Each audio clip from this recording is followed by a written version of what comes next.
Hello and welcome to Staying Ahead of the Curve. I'm Jeff Snyder, Vice President and Senior Consultant with Camac Retirement Group, and I'm joined today by the Director of Retirement Savings for Pew Charitable Trust, John Scott. John, thanks for joining us on the show today. Thanks for having me. So we have been talking in the industry and outside the industry about coverage for all Americans, and I know this is an issue near and dear to you. You've been covering this for Pew, some of these state auto IRA programs. Wondering if you could share with the audience your perspective, what you're seeing in the marketplace, because I know there's a lot going on. Yeah, there is a lot going on, I think, both from an industry point of view and also from a legislative or policy point of view. So we all know that there's a problem with coverage in the United States, that it depends on what statistics you use or data that you use, but a little more than half of Americans have access to a retirement plan in this country. And then you have, not everybody participates in a plan when they do have access to a plan, so you have a participation problem. So what to do about that? And industry is trying to deal with that in terms of better products and better outreach to these underserved groups. At the same time, you have some federal inaction or some stalemate about what to do at the federal level. Into this void, a number of states, at least half the states, are looking at some sort of solution for providing access to retirement savings for private sector workers. And so it's a very dynamic and very fluid time. And so we are studying both the challenges that workers are facing, that employers are facing, that would like to provide retirement plans to their workers, and then how well or what are the challenges from a policy point of view in trying to address these coverage gaps.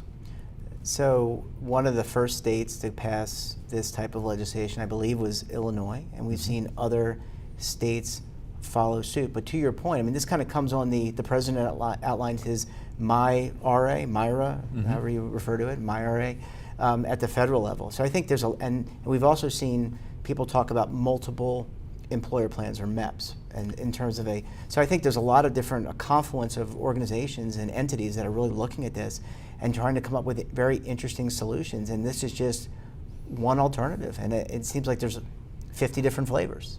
There are, and I should give my disclaimer that Pew, we're not advocating for any particular approach. We're really just a research project at this point. But I think the one way to think about this is, what's the policy problem, or what's driving the policy problem? Part of it is lack of coverage. That we do know that when workers have an opportunity to save for retirement, the vast majority take advantage of that opportunity. So number one, we need to access coverage. And so how do we provide that access? Is it tax credits for employers, especially small employers, because we know at that segment of the market they're having difficulty offering a retirement plan?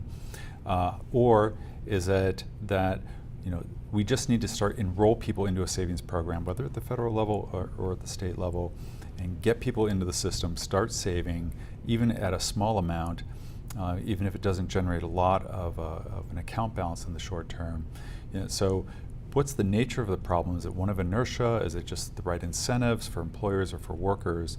And then you can design the policy solution around that.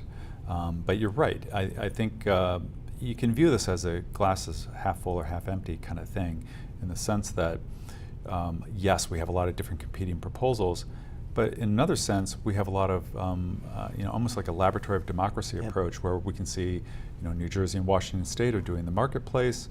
We have, as you mentioned, Illinois, Connecticut, Maryland, Oregon are approaching with the auto IRA payroll deduction approach.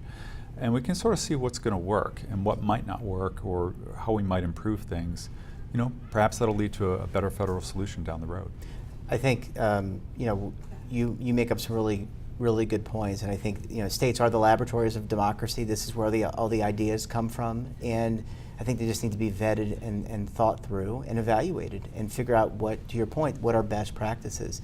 I also feel like when you look at the marketplace, and we've been trying as an industry to get people into these retirement plans. We're fortunate enough to have the Pension Protection Act to allow for auto enrollment and auto escalation, though that doesn't apply to certain segments of the qualified environment or plan environment. But I think taking a step back, it's about creating a culture of savings. I mean, right now, the American culture is one of consumption, but and I know you don't articulate a policy position over one thing or on one position or another, but it's about creating that culture of savings and having people articulate that it's important to consume as well as put money away and put money aside for the future. Yeah, I absolutely agree, and I think that you need some foundational level of knowledge, and and that's part of the culture. The people have to understand the value of savings, and understand what the time value of money means, in even a very rudimentary form, so that they understand that putting their money into a 401k or a payroll IRA, whatever it might be, does provide benefits down the road. So, and it has to be connected, frankly, with a broader financial picture. That people need short-term savings as well as long-term savings. A little bit more than half of Americans can't put together, say, $1,000 for a short-term emergency. So yes, this all has to be put together, but at the end of the day, you still need to provide access. You have to sort of give people a platform for action, for taking control of their financial future. So it's a bit of both, I think.